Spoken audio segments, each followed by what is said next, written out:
যখন জানিয়েছিলেন যে আমি খলিফা বানাতে যাচ্ছি, তখন ফেরেশতারা অবাক হয়েছিল, কৌতূহল প্রকাশ করে বলছিল, আল্লাহ আতাজআলু ফীহা মান ইউফসিদু ফীহা ওয়া ইয়াসফিকু দিমা, আপনি কি এমন জাতি বানাতে যাচ্ছেন যারা পৃথিবীতে গিয়ে ফিতনা ফাসাদ ছড়াবে আর রক্তপাত ঘটাবে?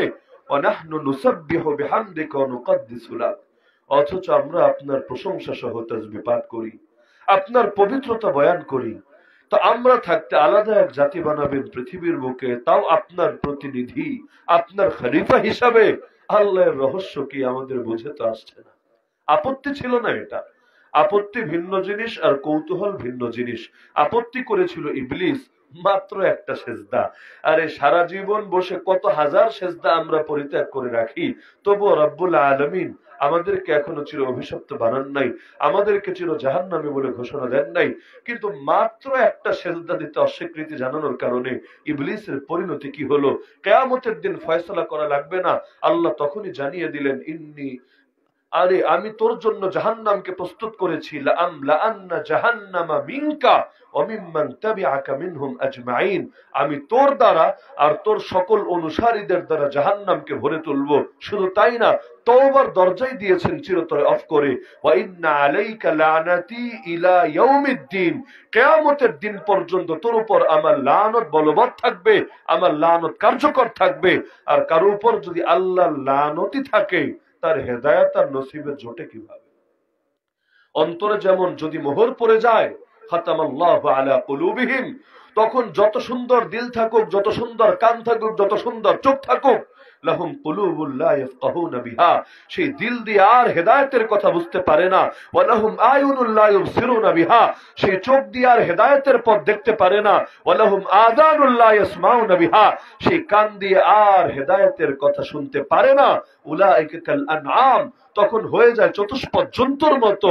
বাল হুম আদাল, বরং তার চাইতেও বেশি পথহারা। তো মাত্র একটা সেজদা, শুধুমাত্র আমল ত্যাগের কারণে পরিণতি এটা হয় নাই, বরঞ্চ একটা সেজদার ব্যাপারে সে প্রত্যাখ্যান জানিয়েছে, অস্বীকৃতি জানিয়েছে, নিজের আপত্তি তুলে ধরেছে। তা আমল না করতে পারা ভিন্ন জিনিস, আর রবের বিধানের উপর আপত্তি তোলা ভিন্ন জিনিস। কেউ যদি সারা জীবনও কোনো এক বিষয়ে আমল করতে না পারে, সেটা যদি তার উপর ফরজও হয়, কিন্তু সে সেটাকে বিশ্বাস করে, সে ব্যাপারে ঈমান রাখে, তাহলে কেউ বলতে পারবে না সে চিরস্থায়ী জাহান্নামী হবে। সর্বোচ্চ বললে এটা বলতে পারবে, আরে সে তো আল্লাহর ইচ্ছাধীন, আল্লাহ চাইলে ক্ষমা করে দিতে পারেন, আল্লাহ চাইলে কিছুকাল জাহান্নামে পুড়িয়ে পুড়িয়ে খাঁটি আর পবিত্র বানিয়ে জান্নাতে দিতে পারেন। তবে আল্লাহ কখনোই তাকে চিরস্থায়ী জাহান্নামী বানাবেন না।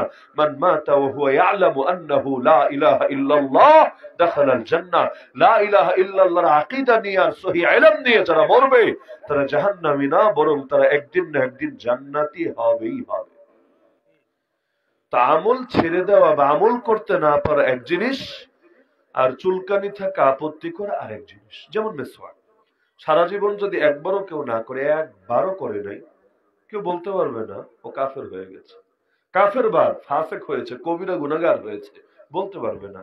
সর্বোচ্চ এতটুকু বলতে পারবে আর সুন্নতে ঘাটতি রয়ে গেছে, তার ঈমান আরো পরিপূর্ণ হতে পারতো, এ লাইনে দুর্বলতা রয়ে গেছে। কিন্তু তাকে কবিরা গুনাহগার বলেও ফতোয়া দেবে না কেউ। কিন্তু কেউ যদি টিটকারি মারে, আরে এই আধুনিক যুগে, ব্রাশের যুগে, পেস্টের যুগে এরকম বন্যতার বর্বরতাকে আঁকড়ে ধরার কি দরকার আছে? এই একটা বাক্যই যদি খালি মুখ দিয়ে উচ্চারণ করে, সঙ্গে সঙ্গে তার নামটা মুসলমানের লিস্ট থেকে বের হয়ে মুরতাদের লিস্টে উঠে যাবে। এই যুগে আমরাও যারা আছি এই বাংলাদেশেই ধরেন, আমরা চাইলেও ইসলামী বিচার আচার, ইসলামী আইন কানুনের উপরে আমল করতে পারি না। কারণ এই আমলগুলো একপাক্ষিক না। আপনিও যদি কোর্টে যান, তখন আপনার উপরেও জোরপূর্বক ভাবে ওই সেকুলার আইনে চাপিয়ে দেওয়া হয় ইসলামী আইন, ইসলামী বিচার, এটাও তো আমলের অংশ। আমল তো শুধু নামাজ রোজা না, আমল তো এগুলো। এই আমলগুলো আপনি করতে পারেন না, দরজাই বন্ধ। কিন্তু তাই বলে কেউ ফতোয়া দেবে না তোমরা যারা এই লাইনে, বিচার আচারের লাইনে, আইন কানুনের লাইনে, বিধান সংবিধানের লাইনে ইসলামের উপর, দ্বীনের উপর, শরীয়তের উপর আমল করতে পারো না, তোমরা কাফের হয়ে গেছো, তোমরা মুরতাদ হয়ে গেছো, ফাসিক হয়ে গেছো, এই ফতোয়া কেউ দেবে না। তবে কেউ যদি আপত্তি করে, আর এই আধুনিক রাষ্ট্রে, আধুনিক যুগে, আধুনিক আইন থাকতে ওই সেকেলে আইন, ওই কোরআন হাদিসের আইনের কি বা দরকার আছে?